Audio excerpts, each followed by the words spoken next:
Hello বন্ধুরা, কেমন আছো তোমরা সবাই? আশা করছি ভালো আছো। আমার চ্যানেলে তোমাদের স্বাগত। চলে আসলাম আরও একটা নতুন ভিডিও নিয়ে। আজকে মাছের ঝোল বানাবো, কিন্তু সেটা একটু আলাদা স্টাইলে।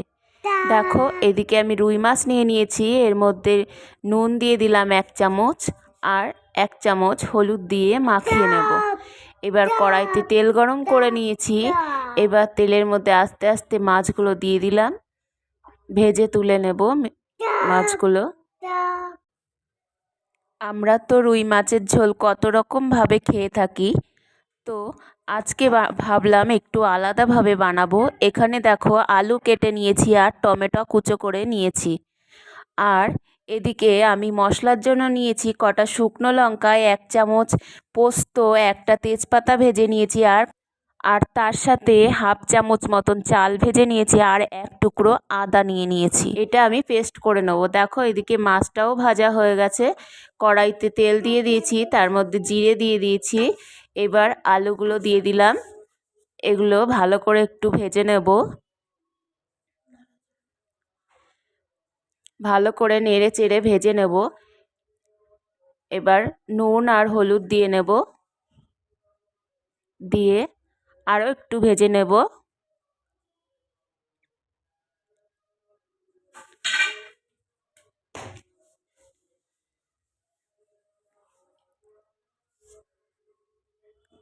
রোজ রোজ একই রকম মাছের ঝোল খেতে ভালো লাগে না, তাই জন্য ভাবলাম আজকে একটু অন্যরকমভাবে বানাই।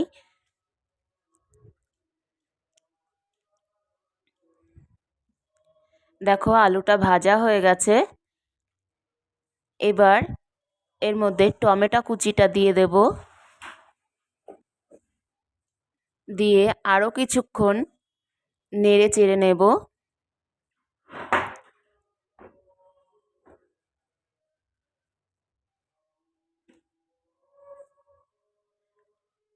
এবার এতে 1 চামচ লঙ্কা গুঁড়ো দিয়ে দিলাম, আর 1 চামচ জিরের গুঁড়ো, আর 1 চামচ ধনে গুঁড়ো দিয়ে দিলাম।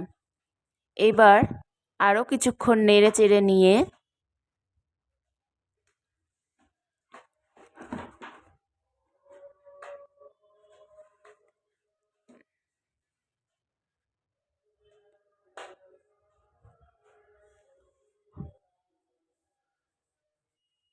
এরপরে এর মধ্যে যেই মশলাটা বানিয়ে রেখেছিলাম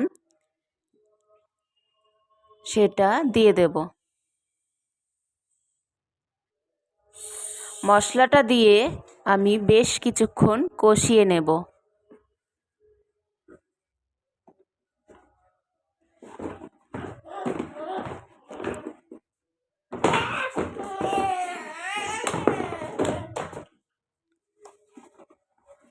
দেখো, কত সুন্দর তেল ছেড়ে গেছে।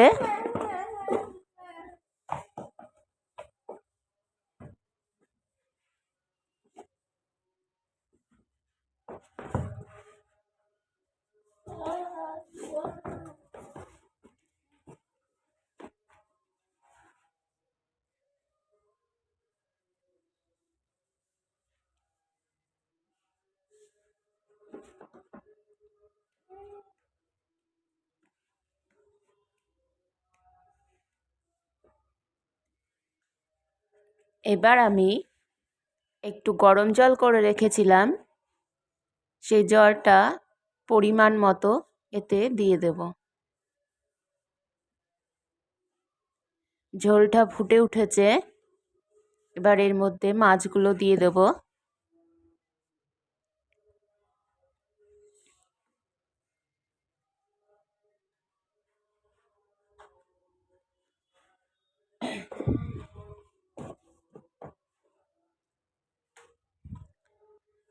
মাছগুলো দেওয়ার পর খানিকক্ষণ ফুটিয়ে নিয়ে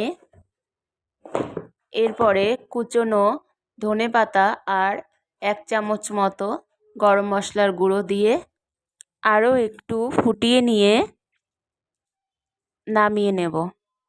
তো বন্ধুরা, আমার এই রেসিপিটা যদি ভালো লেগে থাকে তাহলে অবশ্যই আমার চ্যানেলটিকে লাইক, কমেন্ট আর সাবস্ক্রাইব করে দিও।